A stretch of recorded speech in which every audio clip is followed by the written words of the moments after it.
I mean, like, how they set you up for workforce planning? Like, clearly the military is all about logistics, right?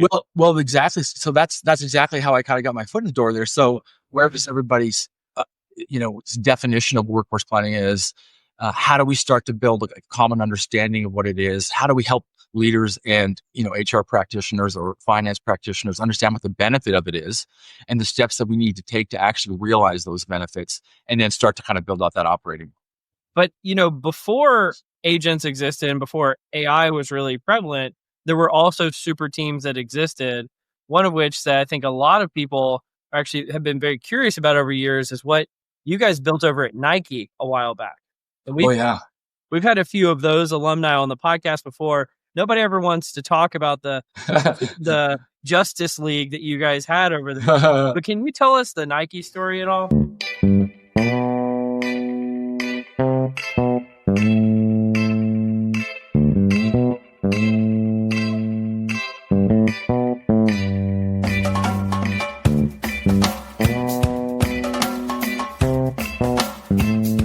Welcome to Directionally Correct, a PLS podcast with Cole and Scott.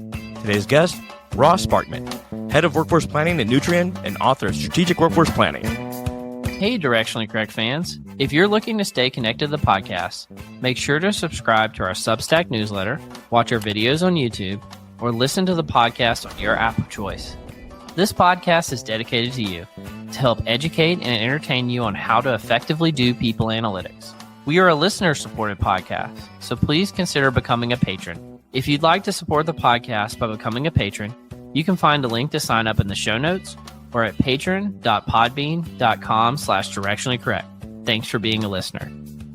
All opinions are our own and do not reflect those of any other organization. The bits about like Live Nation, like they'll sign an artist and then put him on a tour.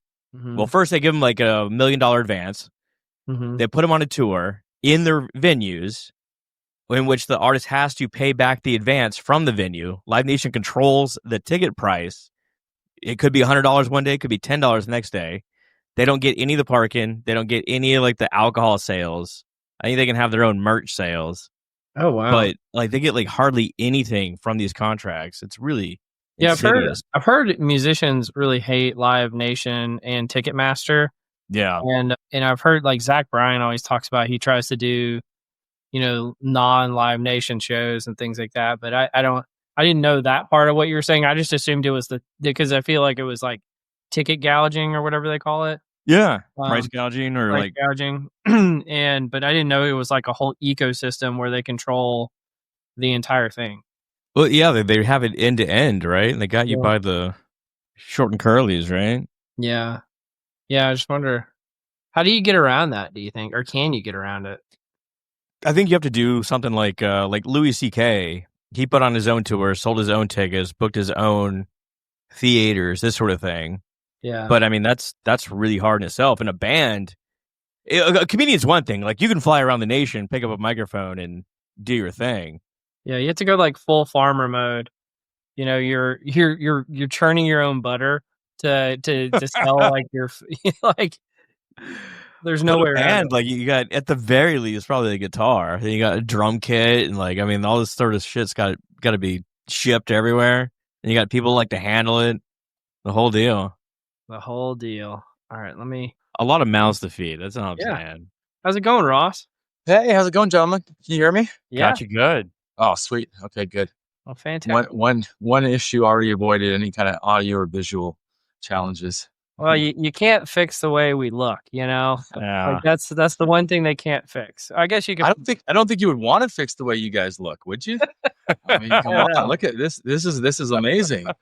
I think that's why the plastic surgery industry exists. You can always look a little bit better, I've never wanted to wear the over the head headphone things. Like it messes with this sweet do. Like I can't do it. I wish I didn't have to, but it's like I've tried doing these things before, and Scott, I need the mic like you, man. I just, I mean, this is clearly the same microphone that Cole has. I just got tired of like lugging around all the rigging for it, and just took it off the post. And they sound so good though. Yeah. I mean, it just makes you just sound like, I don't know, it almost just sounds smarter speaking into a big mic like that, I feel like. The audio journey that we've come on with this podcast is incredible. A lot of learnings, early learnings. Well, we actually, if you go back and you look at the early ones, we're wearing headsets like you're wearing right now. Okay. Yeah, Okay. you really come a long way. But I think, Ross, you made a big move back to Canada recently. What precipitated that? Oh yeah, so I did. So I'm actually originally from Calgary, and I've been Flames. gone. Go up, Scott. You just hit it. That's actually, but no kidding. That is one of the reasons why I wanted to move back. I'm just a big hockey fan. I mean, we don't have a great team right now, but that's another story. But Cardi's good. Habano. Come on. What's that? Yeah. He's good. We're overpaying for him a little bit, but are you guys probably, Scott? Are you probably a Stars fan? You guys are in Texas, right? Yeah. I grew up. I mean, heck, they moved to Dallas probably like 1992, something like that. And yeah, I follow them. I live in Seattle now, and like you live in Seattle. I thought you were in Texas for some reason. I have a Texas state of mind. I think that's how it okay. goes. Yeah, I thought you guys are the Texas deal. No, we're in a rebuild right now, so it's going to be a while, but it is. So that's one of the reasons I wanted to get back to Calgary. I'm originally from Calgary. I've been gone. I came back for a couple of years over the pandemic, came back a couple of years after I got out of the military, but for the most part, been gone about 25 years. And so my family's all from here, big hockey fan, and so I've been looking to kind of get back. My fiance, she's from up here. She's got a big family. They're all from here. So for me, I don't know if you guys have ever been to Calgary, but it's right on the doorsteps of the Rocky Mountains. It's just super, just really beautiful. I like the mountains, the outdoors. So been looking for an opportunity to kind of get back and head back up here. And this new role at Nutrien kind of allowed me to do that, which is kind of the other big news, I guess, if you guys didn't know. That was fantastic. What's Nutrien? What's your new role? Yeah, Nutrien. So was looking at, opportunities up here, and honestly was probably looking for 3 or 4 years. Nutrien it's not a sexy company in the contemporary sense of the term, like a Meta or LinkedIn or some of the other, the Nikes of the world that I've worked at, but they are, believe it or not, they're a fertilizing company. So we are feeding the world. So arguably in terms of the mission driven organization that I'm working at right now, it's probably one of the most important that I've worked at. But so one of the biggest fertilizer providers to farmers, and they have kind of a, full mining operations in potash, nitrogen, phosphate, all global organization all over the world. And they also have a big retail arm. They are actually a company that was formed from Agrium and Potash Corp, which is a Canadian company, about 4 or 5 years ago. So it went through a big merger. Yeah. But it was interesting for this role that I'm in now, kind of a typical remit of coming in and building out a workforce planning capability. They've just, like a lot of organizations, been kind of going through the highs and lows of growing and then retracting, growing and retracting, and have kind of went through a bit of a transformation as an organization and wanted to get this muscle built out. And then also, and this is something that really was a seller for me, was they're also really big into building out their AI workforce strategy, which is what I spent a lot of my time doing at Walmart, which is my most recent organization. And to be able to come in at the early stage and both build out this workforce planning framework and operating model, but also pair it down with how we're thinking about, an AI workforce strategy is kind of like the sweet spot for me right now. So all things aligned, and here I am in Calgary now. Go Flames. Go Flames. The days of Joey Nieuwendyk and Theo Fleur. Joey Nieuwendyk.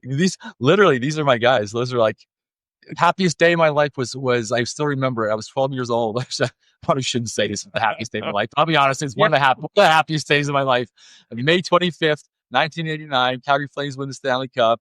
Joe Nieuwendyk, centerpiece for that. He went down to Texas, I know, afterwards, but yeah, that's just a lifelong Flames fan. Still, I was crying, bawling, I still get teared up when I think about it. And that was the last time we were even in the we went to the finals one more time, but it's been a long road ever since.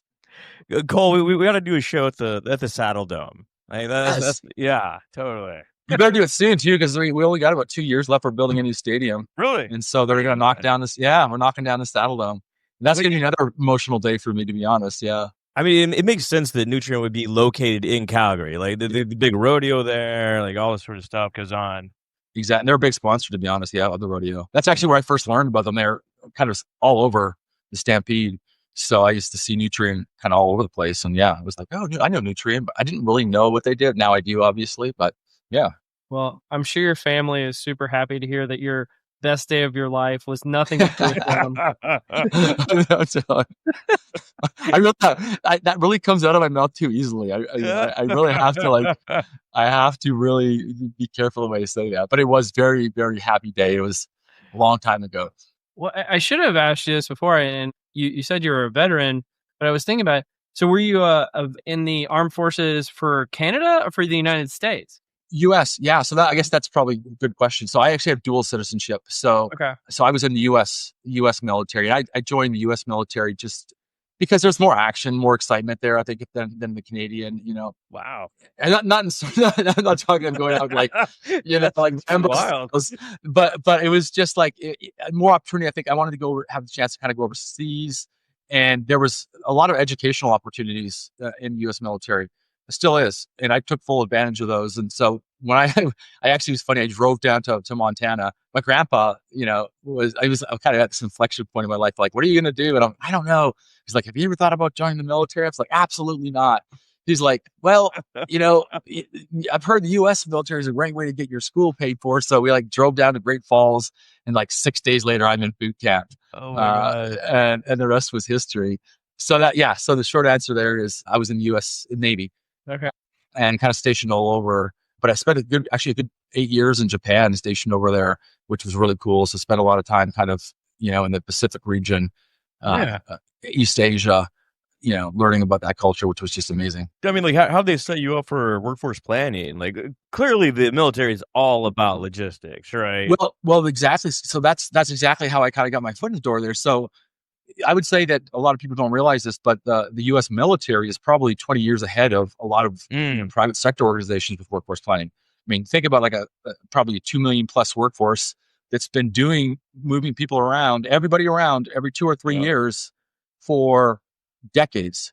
And so I actually did a stint in what they call manpower planning, and it was towards the end of my military career. And I was at the time working on my MBA, and I was starting to think about how do I start to position myself in the private sector with my military experience? And I was doing my MBA, and we were kind of doing our kind of org effectiveness kind of HR classes. And there was this kind of topic on it. And this was way back, 2000, late 2000s. And I started to think, well, I kind of do that in my kind of current job. How can I start to just really sell this? And this was kind of really, I mean, I know it's workforce planning has been around for a while, but this was around when it was starting to kind of get a little more steam. And I was like, well, maybe I can start to position myself as being somebody that's done this before. And I was able to get on at Deloitte doing management consulting. So I take that MBA and that military experience, and then learn, how these big four consultancies have all these frameworks built out and are thinking about workforce planning, and kind of mash that with my experience, and then start to build my brand and my experience. So that's how the momentum got going with me. Well, thank you for your service in the Navy, first of all. But second of all, I'm curious. So you recently released the second version of your book, Strategic Workforce Planning, and now you're going to this green field situation at Nutrien to kind of implement a new operating model. And obviously, you've come up through a variety of organizations, not just the military or Deloitte, but others as well, kind of being a trailblazer in the workforce planning space. How do you take all that knowledge and in 2025 apply it to do, cutting edge work? Yeah, it's a great question. And I think you guys all appreciate it. Every organization in this kind of workforce planning, people analytics space, they're at different maturity levels. And I think one of the things that I have learned in my experience, I even write about in the second edition, is, you can come in and have all the experience in the world, but you still have to be humble in your approach. You have to understand the business. You have to meet the business where they're at, assess what would work sort of short term and longer term, and develop your strategy and approach appropriately. So my approach really here has been where could we go with this? What's the art of the of the impossible? What could we do different in the short term? What are some of the obstacles between where we're at now, whether it's through capabilities, whether it's through technology, products, data, that we have to sort of overcome to get to this sort of future state? And moreover, how do we educate our leaders and and the folks working across the organization around even what workforce planning is.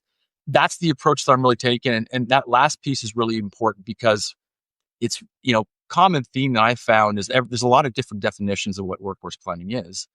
And they're all usually right.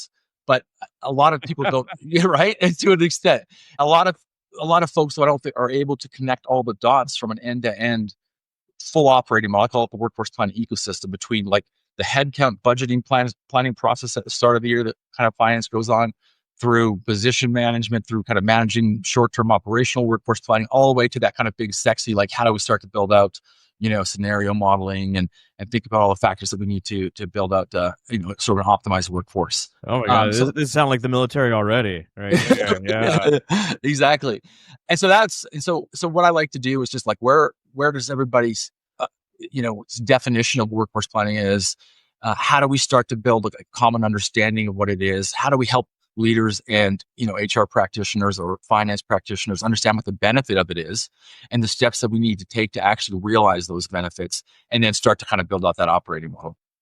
I've been in other organizations where like they'll just kind of like throw people into different roles, right? And like one of them at a previous company was to like essentially throw interns or people at mid-career just into the workforce planning area. It's like this seems really dangerous. This seems really dangerous. Like how can we like separate those that what are the best practices here? Like what would make for a good, because everyone could do it, but not everyone can do it well. I think that's where I'm going here. Yeah, it's a great question. I think that what I would see as being, and it touches on sort of a little bit what I just discussed, but what I would see as being the difference between somebody that is really experienced in this space and able to come in and make an impact versus somebody who was kind of just put into a role. Yeah, is that, first of all, you really do need to take more of a systems thinking approach. Okay, so you're going to have to level up a little bit to say, what are we trying to do with this to benefit the organization, which then requires you to think about, well, what's the point of the organization, right? And putting my MBA hat on, well, if it's to drive shareholder value, how then and how do you drive shareholder value? Reducing costs, being more profitable, making more money, right? So what does that mean then in terms of workforce planning? Well, there's a big element of obviously the people component of the balance sheet, right? It's a huge cost to be able to execute any strategy that a leader or wants to enact in their org to help realize that broader corporate mission. You need to have the right capability and the right team, the right level, the right mix in terms of the workforce. And, you need obviously the right skills, but what you need to be able to do then as somebody that's coming into the space is to be able to connect that all down to what workforce planning actually can do to help drive that impact. So whether it's providing better insights, and helping to track against a budget, whether it's identifying the right skills and the right that are in place today and what skills need to be in the future, whether it's building out those 2 or 3 year scenario models, to say, well, if commodity price X went up this much, what would that mean in terms of the resources that we need? Whether it's thinking about what the contractor versus FTE mix is to build you more flexibility. Are we buying, borrowing, building? Is it? What's the role of AI? There's no shortage, right? There's no shortage. Like I can just keep going and going and going. So I think to the extent you have a good, solid understanding of the business and how that connects to this end-to-end workforce planning process, and then the specific steps that need to be taken, and the quick wins and long wins are all really important. Yeah, you've talked about this a little bit already, but I really want to hit home the point. Why does workforce planning matter to the C-suite, and why does it matter right now? So this is an interesting one, Cole. I was on David's Green's podcast a couple of weeks ago, and we were sort of talking about this space. And I made an observation to him. I've obviously been in this space for about 20 years now, and I've sort of seen the evolution over the last 20 years. I'd say in the last 2 to 3 years, I have had more interactions with C-suite board level members on workforce planning than I ever had before. And why I think that is a couple of reasons. I think obviously coming out of the pandemic, I think a lot of leaders were, burned a little bit by some of the growth that they went after. There was a lot of really bad workforce planning. If I look at the pandemic, it was just like, let's just grow with no real strategy behind why that growth would be happening rather than just growing because, we're making good money right now. So I think a lot of leaders were snake bitten a little bit, are snake bitten a little bit, and want to start to think more strategically about that. But I do think that the other reason is what everybody's talking about. And I think we all know that we were going to go down this route at some point, the impact of AI on the workforce. And I think we're at this really big inflection point right now for a lot of organizations where it's been discussed a lot. There's a lot of excitement, but there's not a lot of organizations that have actually realized the benefit of the technology. And there's a need then to say, okay, if we're actually going to benefit from this technology, we need to become more productive, and we need to be able to start quantifying that productivity, or we need to actually start, and we, at the same time, potentially, we need to start taking some of the efficiency gains out of the workforce and get some savings. And so what I see happening is like questions around like, how do we actually do that? Right? Like, what does that mean in terms of our workforce strategy, our workforce plan? How long will it take to be able to start to really, realize the potential benefits? What does it mean then in terms of an actual strategy that we need to take today? And I think what a lot of leaders are not necessarily thinking about, that they need to start thinking about, that I've been having discussions with, is the time is right now to develop your AI workforce strategy. And by that, I mean, are we actually going to riff, yank out parts of the workforce? Is that the right move? Are we going to just give certain roles more work? Are we going to just, maybe we're not going to backfill certain roles, but then hire for other types of roles? Are we just going to go on a hiring pause? Like, what do we actually need to do today to ensure that once we are actually ready to turn the switch on, whether it's agentic AI or it's the right tools, like actually be ready and have a strategy in place? And I think it sort of went from this world of hype and like to this world now, like the board wants to know, like, what's the plan here? When am I going to see an impact on my balance sheet? When am I either going to start making more money, or am I going to start saving more money? And we want a tangible plan. And I think that what I'm seeing is I'm being involved in those conversations, and I can add a perspective. And it really aligns with this concept of like strategic workforce planning, if you're thinking of, digital AI agents as being part of the workforce. So those are some of the reasons and things that I've been seeing, and why I think that this work has been elevated a little bit more. I don't know if you guys saw that article by McKinsey. David Green shared it on his website around just the importance of strategic workforce planning right now. It's super salient and it's like spot on. Well, it's like the flip side of the coin that everyone's, worried that AI is going to take their job, right? It's just like the company's perspective in that way. Like, if obviously, like we're at an inflection point, as you said. Like, what kind of timeline might we be dealing with? Obviously, some people are ahead, some people are behind. Yeah, not every org is the same, or industry. Yeah, you know what? This is, Scotty. This is where I think the timeline that kind of comes to my mind is probably still like a 2-year timeline. Yeah, to where we would actually be able to truly leverage the technology. If the technology is there today, and I know like Sam Altman always says, like, today's model is the worst model you're ever going to work with. The technology is there today. Like the agents are smart enough. The technology is smart enough. What's not there, and this is where I spent a lot of time at Walmart, and how I'm already starting to think about what we need to do at Nutrien, is to be able to, like, there's two types of, like, you can think about like AI in terms of actually a couple different ways. First of all, there's how are we actually going to use AI to enhance our service, our products, our value to the customer, right? So that's one piece. Then the other piece, though, is how are we going to use AI to be more productive with our workforce?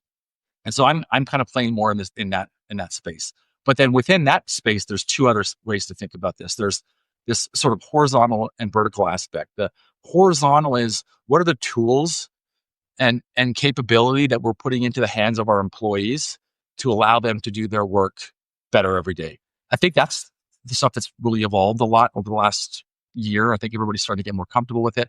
There's probably questions around, okay, well, are people using this and then just slacking off for the rest of the day, 90% of the day or whatever? I think there's probably some of that. But then there's the vertical piece, which is when we start talking about agentic AI. And that's where the real opportunity is, right? Where we're actually building a workforce of agents that are working autonomously with each other and with the workforce, the human workforce, on workflows. And that's the big, like, whoa, now we're starting to talk scary, about, right? That's where it gets scary, and that's where the actual opportunity is. But to do that, again, the technology is there. And for certain, definitely will be there in 2 years. But the challenge that we have to do, this is where, we talk about the role of HR and this really being a cross-functional, body of work, is we kind of have to go and understand all the different jobs in the organization and their, the potential for impact for AI, whether it's augmentation, complete replacement. But to be able to truly build out the workflows, we actually have to go in and do a task level analysis of every job. Right? Everything from it's great, like full circle. Like you can go so far in life with just mission, vision, and strategy. Yeah. And on the other end of the spectrum, job analysis. You have to do it. Like, job analysis. And I can already start. I'm seeing these questions from leaders like, why can't we just do this? Well, the technology and like our tech function, our IT function, our technology function is like saying the right things. They're saying this is not a technology challenge. This is a people challenge. This is we have to hold hands and understand what the work is, and then develop thresholds on what's acceptable in terms of like the types of decisions and autonomy that we're going to give the agents, and actually start to then build the technology into those workflows, and which is really challenging. Now, I will say this though. What I've been spending a lot of time doing with the technology, and think it's a really good use case for the technology, is 3 or 4 years ago, to be able to scale a day in the life of task-based analysis for 6,000 different roles across the organization would be any consultancy's dream project. That's like a 10-year engagement for like a consultancy. But I think it's a good opportunity actually for AI. There's a lot out there that is relatively common across jobs and the tasks and the work that they do, and you can, leveraging AI, get a pretty good baseline framework in place for how you would then start to build into the agents into these workflows. So that's, I think, in terms of what I am recommending as being like, how do you do this in a scalable fashion? Like, let's use the technology that as a starting point. Yeah. And that's did a bunch of that at Walmart, spent months validating it, and it does seem to be pretty accurate, much more efficient than going out and trying to bring in a bunch of consultants and watch folks. Yeah. Like, can you imagine? Well, yeah, you're getting into a space. I'm talking about this constantly. I just gave a presentation at the IPAC conference called Job Analysis at Scale, and it's so weird that the most boring topic in all of this work is now becoming the sexiest topic because it's so relevant because of everything that's happening. Right. It's so foundational. Yeah. And say job architecture, like we're going through this big job architecture, and right off the bat, I'm sitting here like, this is a kind of a big deal, actually. Like, let's not just like gloss over this like a check mark and like an HR transformation that like some little team's doing somewhere. Like, we need to be really, really thoughtful about our job architecture and understanding how that is going to, again, augment the workforce and what that means. Like, let's not glaze over this. This is a moment to kind of get this right, because it's like you said, it's kind of is a sexy thing right now. Yeah. So what are we looking at? Like super teams, massive teams? No. So I think it's going to be, depending upon the roles, and you guys probably would agree. I think there's going to be new roles, new teams. So think, prompt engineers, etc. I think there'll be the same number. There'll be, if you count the agents as part of the teams will be way bigger, and they will be super teams. I think that you'll just see a lot less folks.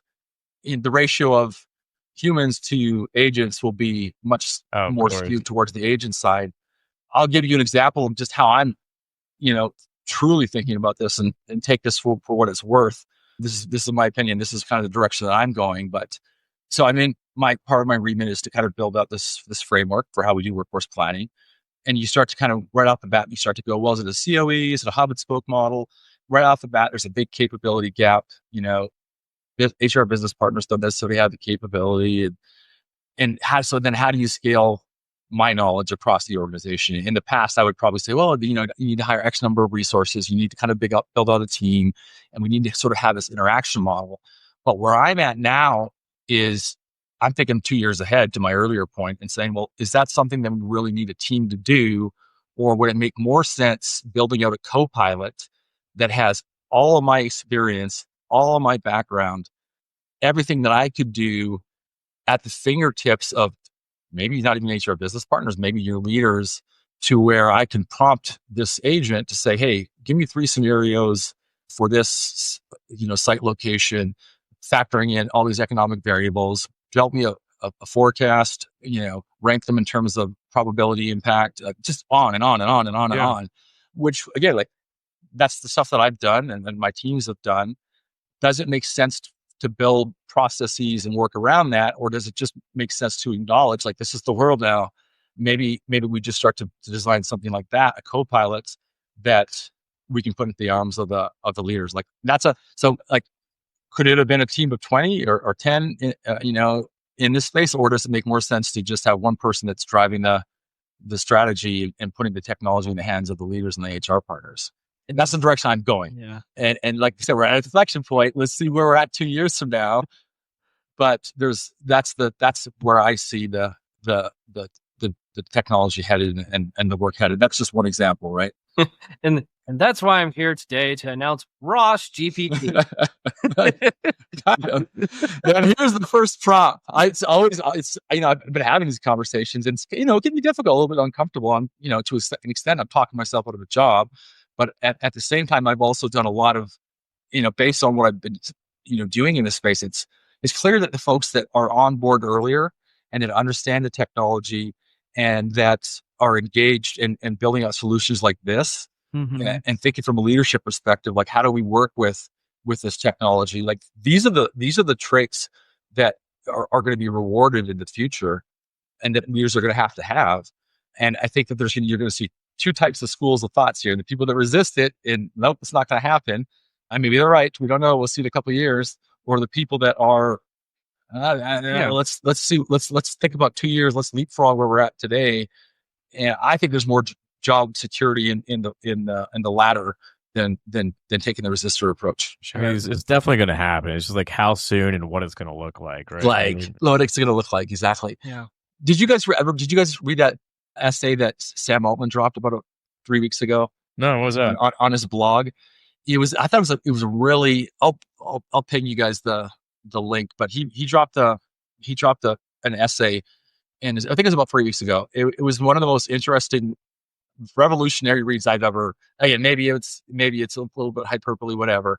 One of the things that he said was, if you looked back 100, 150 years ago, and you asked, the farmers working out in the field, what we do, what white collar knowledge work does, they would laugh at you and say, that's not actual work. Like, that's not work. That's not working. What is that? He says that in 10 years, we're going to look at the type of work that we do and just laugh. Like, you're going to be walking down a hallway with like a clipboard, like, oh, wow, that's a good machine. That's good work. Like, not really doing much of anything. Like, the quality of life and just like the ease with which we're still going to work because we're going to need money, and there's just going to be a justification for it. But it could just become dramatically silly. I think that's where Sam's mind goes. Like, it's like, we're going to keep working. We're going to keep making money. We're just not going to have to actually do much of the hard lifting, similar to what like a farmer would think about like 150 years ago. Like, you guys don't do work. You sit there and look at these weird screens all day, and So I think that could be that's a pretty interesting way to think about it, maybe. Sure. Well, I think Sam Altman's opinions aside, going back to kind of like, are you going to have a super team to do this type of work? It sounds like the answer is it's going to be a combination of fewer humans and more agents if you're not kind of a resistor, but the super team will exist nonetheless. That's what I think. But, before agents existed and before AI was really prevalent, there were also super teams that existed. One of which that I think a lot of people actually have been very curious about over years is what you guys built over at Nike a while back. So we've had a few of those alumni on the podcast before. Nobody ever wants to talk about the Justice League that you guys had over there. But can you tell us the Nike story at all? Oh, yeah. So I know, and I was funny because I know Ryan Hammond. I'm sure that probably Richard Rosenau has been on there. I haven't had a chance to see their episodes. I kind of wanted to watch. Nike was a good, how to put this? You could say it was an experiment that didn't have necessarily the leadership support that it required to be fully successful. So backstory here is, 4 or 5 years ago, at Nike, Tony Trom got hired, who's been in the space for a long time too. We kind of all know each other. I don't know if you guys know Tony. He got hired in by Kim Lupo, who was our total rewards leader at Nike, to build out this super team. And the context that was going on at Nike at the time was there was a massive transformation happening in Nike on multiple levels. So they were shifting to a direct to consumer strategy. They had just brought in a new CEO, John Donahoe, who was the ex CEO of Bain Consulting, and had a very consulting mindset way of thinking about things. And he quickly set the tone for this transformation that was going to be direct to consumer. He kind of built out his leadership team and had a really strong vision of what that would look like. Part of that was also an HR transformation that happened, full end-to-end HR transformation, like proper HR transformation, Workday implementation, the full gamut. Tony brought on this team and Kim brought on this team, and it was basically Ryan Hammond, myself, Richard Rosenow, Arturo Aguiar, and Drea Galice, who all have a lot of experience in this space to build this team. And we were excited. And honestly, the experience in working with those guys was just unbelievable. They have so much. I learned so much from them. What unfortunately happened was after about 2 months after we got going, Kim ended up leaving. Kim Lupo, who was the one who kind of brought this team on. And we were sitting, and what she owned total rewards and she owned operations. And as part of this transformation, she ended up leaving and going to Walmart, which I just worked with her at Walmart again. So I've had the opportunity to work with her. She is somebody that's very forward thinking and she gets it. But she left and we brought on a new leader, and this work and this vision and the scope of what this work was to be dramatically shifted. We ended up sitting in HR operations as part of this new HR transformation that was really being led by some of the big consulting firms. And it was just unfortunate because as this transformation kind of unfolded, we were really playing off of a consulting playbook. And again, it's not surprising. John Donahoe came from consulting, and he was a big fan of consultants. And I'm a Deloitte guy. I'm a consultant, so I know consulting. I also know the limitations of consulting, but it was a really interesting dynamic because it really felt like we didn't have a ton of agency over, how this strategic workforce planning and people analytics function should and could be part of the HR operating model. We went from being like this big kind of shiny, like this is the future, to in a matter of a couple of weeks being like, try to get it where you fit in. And I think that, and so we were sort of at the mercy of these consultants, and there was they were everywhere. Again, not a slam against consultants. I was a consultant before, but you had them doing the Workday implementation, the HR operating model implementation. You had and there was 14 different consulting. You had boutique firms, you had the big three, you had the big five. There was so many consultants, which again, just from my perspective on total cost of the workforce, it was insane. But I think it became clear that we really enjoyed working with each other. But at some point, it started to, I think, just feel everybody on the team that we would be valued, I think, more valued at other organizations. And so I think all of us ended up leaving. So there's nobody there left. It was a great, now again, amazing experience, a huge learning. The chance to work with all those guys was just incredible. To go through this transformation and to really force yourself to think about some of the things that when you're going through an HR transformation and you're sitting as part of a people analytics or strategic workforce planning team that you need to consider to be successful, was just a huge learning curve. That's why when I was speaking earlier around some of the things I would want to consider, we just learned a ton from all that stuff. So it was actually a really good experience. I think the vision where we started to where we ended, there was just a lot of disruption with the transformation, and just was one of those things that kind of got mixed up a little bit, and we all sort of just moved on. Yeah. No, I appreciate you sharing that. Is that the first time have you never had a conversation with Richard? This is my take also too. So definitely talk to some of the other guys, but that was sort of my take on sort of how it kind of played out. Well, the weird thing about being on the outside when that happened was every other company was going, "Oh shit, do we have to create a super team too?" Like, Yeah. like, is there going to be anybody left? Yeah.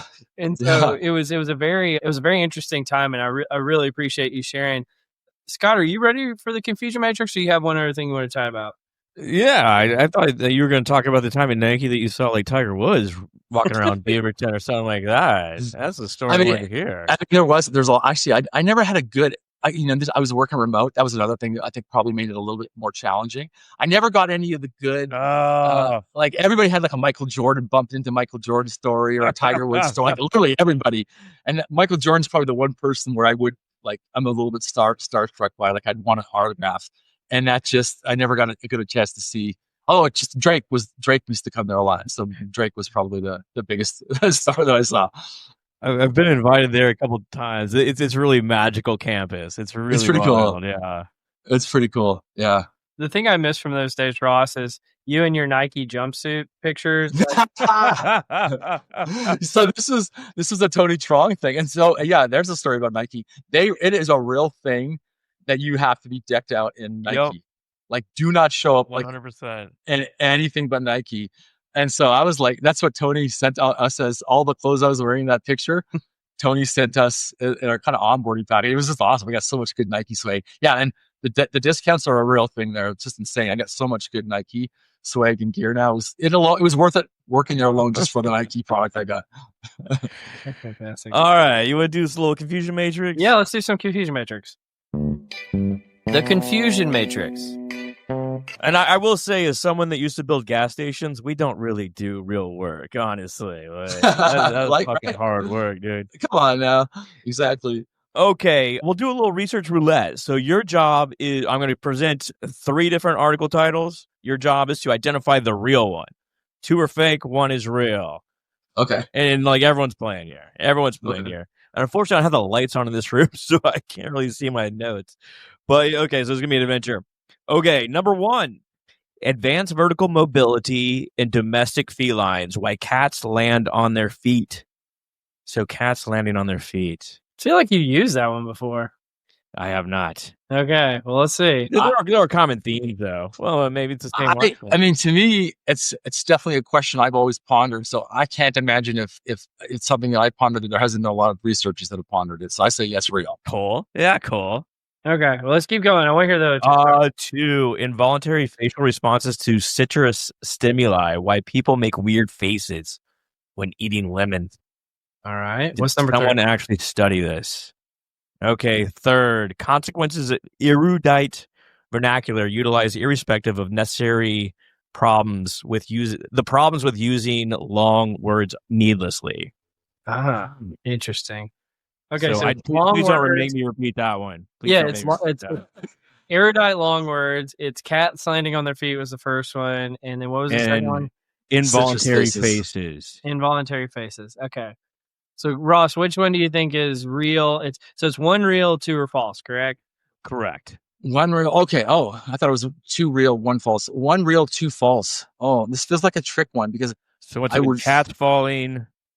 Involuntary faces and using. It feels intuitive that the cat's falling would be true, but I feel like it's got to be a trick question. So I'm going to rule that one as false. I feel like the I think that it's a kind of a crapshoot between the weird faces and the long words.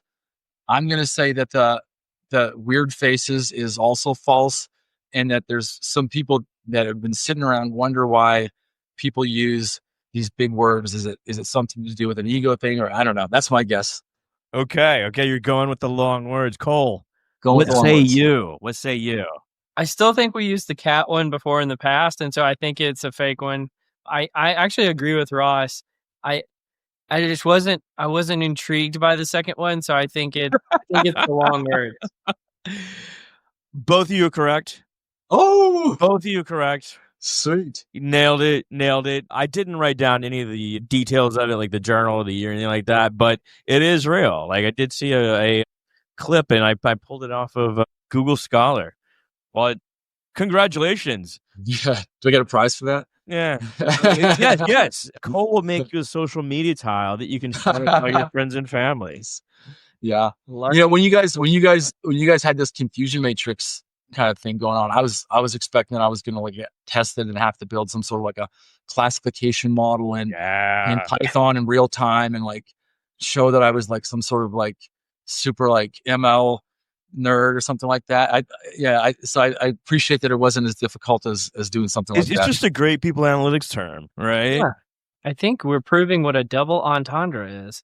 So like, are there CEOs or anybody that you've ran into in C-suite that's like too verbose, not necessarily verbose, but use these like long words needlessly, like very, they obfuscate themselves in this way. So Jeff Weiner, who's the CEO of LinkedIn, he did it so elegantly. Like he was. I don't know if you guys have never had a chance to listen to Jeff Weiner like speak. Like he is mesmerizing. Like if you want to, so he uses a lot of big words, but he does it in a way that's like, yeah, Jeff, of course. I'm not even going to try to say that word, but yes, it makes sense. Like, and then you're looking it up and just, he was just absolutely just a super elegant speaker and just great if you ever get a chance to see him. I think this is the AI future, like the ability to communicate and connect with people in a very personal way is going to take on incredible value. I think so, absolutely. I mean, again, if you think about like what will be valued, in terms of like employees, it is going to be this. It's going to be whatever emotional intelligence, whatever you want to call it. I think it's going to be huge, and it's going to be something that separates. Because at the end of the day, there are certain things that are just human, and we do want to be able to connect. So you could have we're going to still be working there. I mean, fingers crossed, right? It's not somebody machines running the world. So I think you're absolutely right, Scott. Our super teams of agents are just going to realize that we are the weak link and be like, get out of here. We don't need any of you guys. You guys can just walk around the hall or whatever. But we got this. We got this without you. Yeah. I knew this one guy. The only big word he knew was asinine. And so, it's a good one though. So every time he would get mad, he'd be like, "This is asinine. This is so asinine." The one that I never used before and this is probably not even a big word or whatever, but you don't use in the military. We didn't use a lot of big words, I'd say, and so I did have to kind of like build up my big word vocabulary, and I just bifurcate was the one for me. Bifurcate, that's a good one. I was like. Bifurcate. Yeah. How can we bifurcate this? I got a little bit overboard, excessive with using bifurcation. Well, let's bifurcate the end of this segment and go into the nerdery. How about that? Sounds good. Let's do that. The nerdery. All right. Where you want to go, dude? You want me to kick us off, Scott? Go for it. Yeah. Right. Yours is actually interesting. As opposed to the other one. Well, we'll find out if it's interesting or not. So, the article I've got is called "The Renaissance Period for Organizational Research." So this is by, again, we've covered a few of his things lately. Paul Spector has a little magazine that he's been putting together. And he talks about, which I thought was interesting, he talks about kind of the golden era of rock music was the 60s and the 70s with Led Zeppelin and a few other artists that came out in that period. And he talks about how it happened in the natural sciences in the 20th century and art, Salvador Dali and Albert Einstein and a few folks. And he said, what is the kind of the Renaissance period for organizational research? And he posits it was happening in kind of the 1980s when some of the key concepts like organizational stress, organizational health psychology, counterproductive work behaviors, organizational system behaviors, and work-family conflict were all kind of some long poles in the tent of what was going on in the field. And he lists a bunch more examples, but it would probably too many to list here. But really, it's more of a commentary of what he says on the modern malaise. So, one point he's been hitting on lately, and I've been reiterating, is just that all that's happening, it seems, in the organizational research space is just people adding more complex statistical tests to models, but the underlying theory itself or the interestingness of the research has actually somewhat diminished in this period.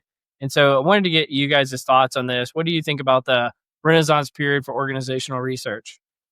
Yeah, I would actually tend to agree with that. And here's my reference point. If I look back on all the research that I was doing for my books, I feel like a lot of it that was just like foundational things that I was referencing or citing in the book were from papers that were kind of in the 80s and early 90s. I mean, I actually wanted to have more modern, citations and research, but there was just like some stuff with David Ulrich and Peter Capelli and, John Woodrow. Like a lot of that stuff was just, foundational to how I think about strategic workforce planning and modern HR. So it feels like that's probably tangentially in the same space. Yeah. I think you're right. So I think I would agree. Yeah, I mean, like early on in a field, there's a bunch of low hanging fruit, right? Lot of big chunks that you can uncover, and of course, that's going to make a big impact. You think about like theorists like Karl Popper. Like once you have a paradigm shift, like we're in one right now, perhaps even late stage.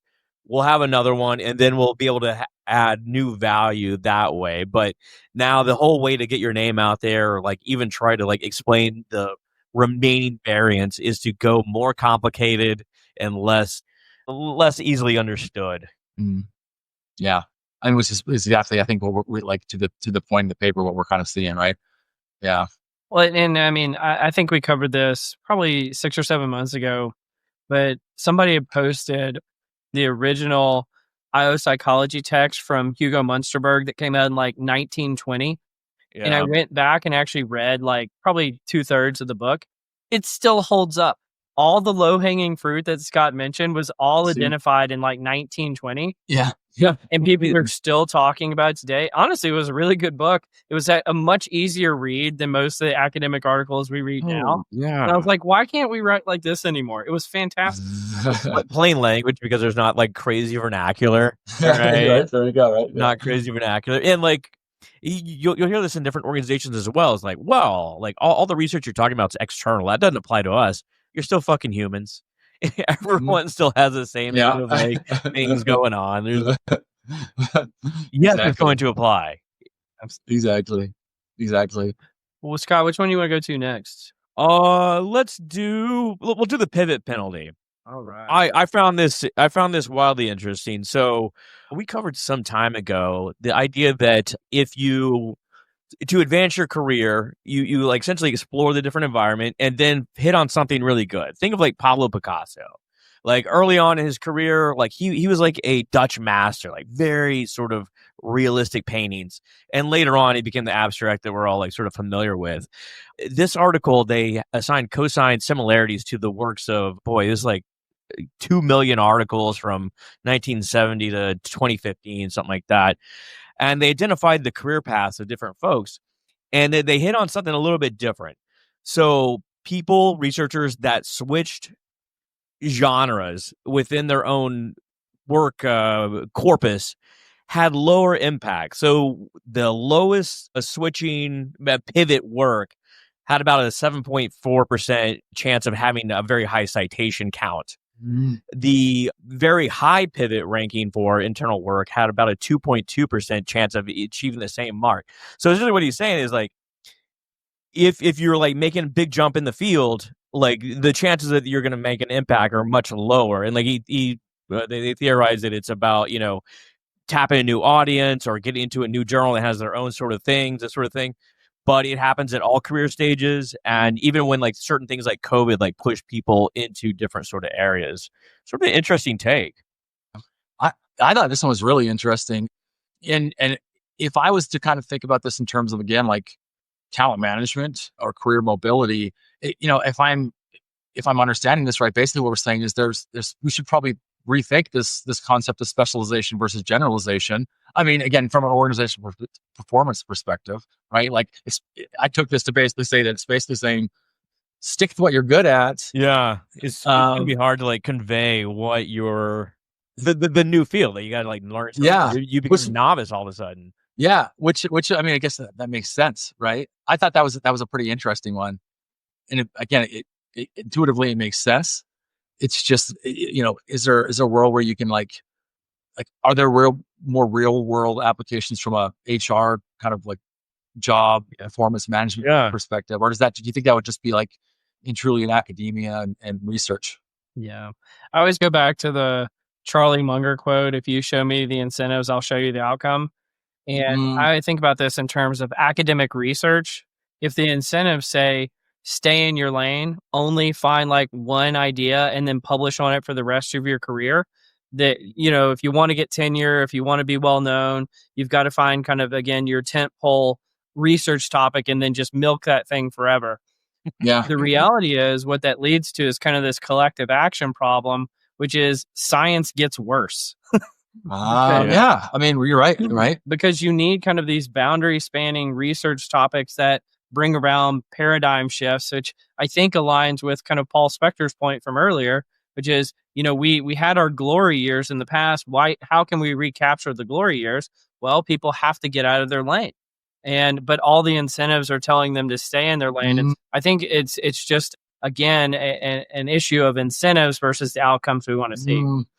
It's like, are you making the right combinations for the new research and this sort of thing? Like, it's the previous work we've seen is shown that new combinations of work produce the biggest outcomes, but that doesn't always hit, right? And if you're just like changing areas, which I've been one to do, honestly, in the various things I've published, it's harder to like make your name there.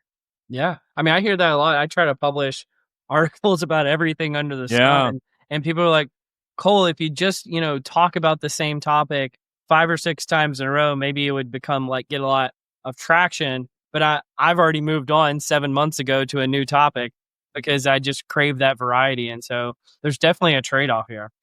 Yeah, I was going to ask Cole, do you think that's just because like your personality, you're more curious and you want to just go out and yeah, right? Oh, I know. I feel like that's kind of the same for me too. Like I just naturally want to go out and explore, different things. But yeah, I mean, I'll tell you this: if like there's folks out there that like want to hack the like how to get well known, and I'll tell you exactly how to do it. Don't do what I've done because like that's like the journeyman's track. If you want to skip to the front of the line, write about dashboards, write about data visualization, talk about AI constantly, and just hit on kind of like the sugary sweet topics that people want to hear about, and just hit it over and over and over. And that's you actually see some people out there doing this type of stuff, and it's because they play to where people care about, and it's like, well, I just crave more stuff. Sorry. Yeah.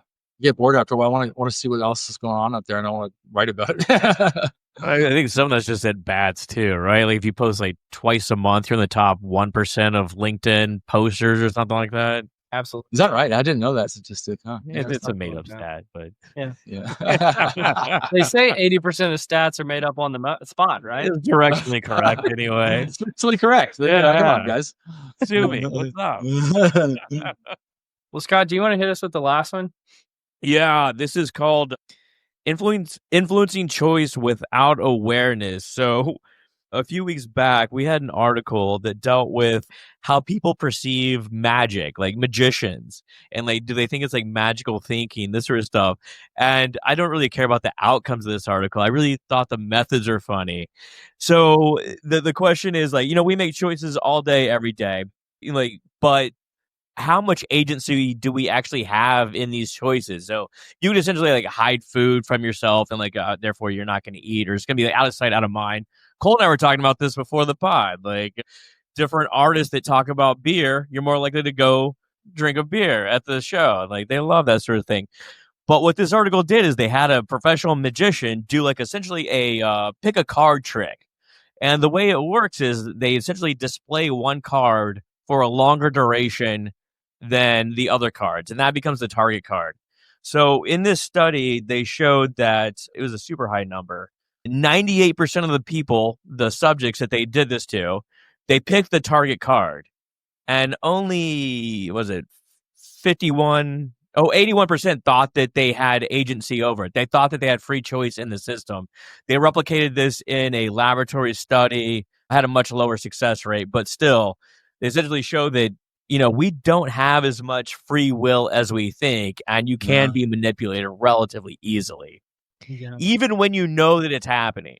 Yeah. I find that incredibly not surprising at all.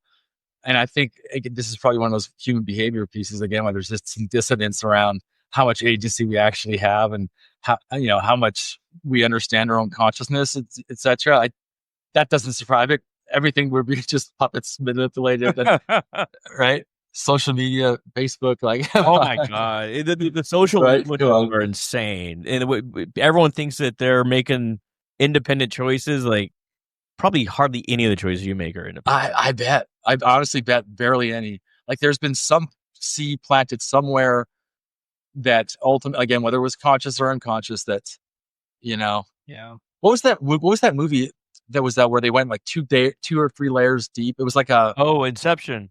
Inception. Yeah, That's kind of yeah. like Inception, right? To a certain extent, right? You never go 3 layers. I can't remember the quote. Yeah, Like that's a great movie. That was a great movie. I watched it recently. Like, it's top of mind. There you go. Right?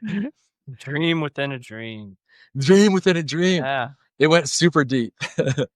I haven't seen I haven't seen a magician in a long time. Definitely not like a pick a card up in my face. Well, I love this line of research. First of all, I've had this thought for a long time that one of the things that psychology research in particular has gotten wrong is they have not reached out to the magician community, the mentalist community, the stand-up comedy community, all these communities that have figured out like a key unlock in the human psyche that has not made it into the research sphere as much. And so I love that you can essentially, use this to figure out the cognition of human beings and kind of these key unlockers, probably like the tarot card readers. All of those folks know something about humanity that we don't know. And I think that there is a really great opportunity there. The other thing that I thought was interesting about this is if you want to mess up a magician's trick, choose the card that they're not expecting you to choose. Yeah, there's some that are more salient than others. Yeah. So basically, like whatever comes to your mind, don't do that. Just choose something else. Exactly. Like wait for them to like flip through the whole deck and then just choose the card on the top layer. And it's like you're gonna totally mess up the trick. I like what you're saying though. It's like people shit on the MBTI, but that thing is popular as hell. Why? How can we bottle that? How can we bottle that? Yeah. And utilize it. Absolutely. I love that. In color-based assessments too. People love those for some reason. Well, this has been so much fun having you here, Ross. We didn't actually hit on it that much, so I want to promote it here, but Ross has a version 2 of his book, Strategic Workforce Planning. We have just scraped the surface of some of the insights that Ross has to give in the workforce planning space. And as we established earlier, this is like a key conversation that's happening everywhere. You should be digging into this. So, Ross, thank you so much for joining us. I want people to go out and buy your book. But before I give you the last word, Scott, any final words for Ross before we wrap this thing up? Ross, this is super fun. Go Flames. Go Flames. Go Flames. Let's just make the playoffs, man. Let's just make the playoffs. That's all I want. I think they can do it this year. I think they can do it. I'm hopeful. They were close last year, but yeah, so go Flames. We'll lead with that. You know what, guys? This has been great. I've been out, several podcasts this year. This is definitely, without doubt, the most fun one. It just naturally flowing conversation. Just kind of want to go grab some beers now, So unfortunately, we're different locations. But thanks for having me. Yeah, again, book, second edition. I think some of the big highlights in terms of what are in the book are everything we sort of talked about today. There's a lot kind of on how we think about workforce planning and Gen AI. We talk really deep on some of the skills-based workforce planning. I tried to really make things a little bit more actionable in this book. I've had 6-7 years worth of feedback to kind of say, hey, like how do you actually tactically step by step do this type of a process? There's a bunch on operational workforce planning, on leadership in this space, and then sort of like the future of the function. So a lot of the stuff that we touched on today. But it's been fun to write, and it's interesting, Cole, to your point. Like there's so much more that I learned in this research process that I want to kind of write about now, and go deeper on. But and I think the only other thing is that I'm also going live with the website where I'm starting to kind of publish my own content in a blog, Talent Stratify, STRAFIY. It will be something that you can access also with content and learnings. But otherwise, thanks, guys. I really appreciate, you giving me the opportunity to come and join you guys in this great discussion. Well, you heard it here. Ross is already starting on V3 of the book. So he's got that going, and check out Talent Stratify. But you've been listening to Directionally Correct, a People Analytics podcast with Cole and Scott. And today's guest, Ross Sparkman. Thanks for joining us, Ross. Thanks, guys.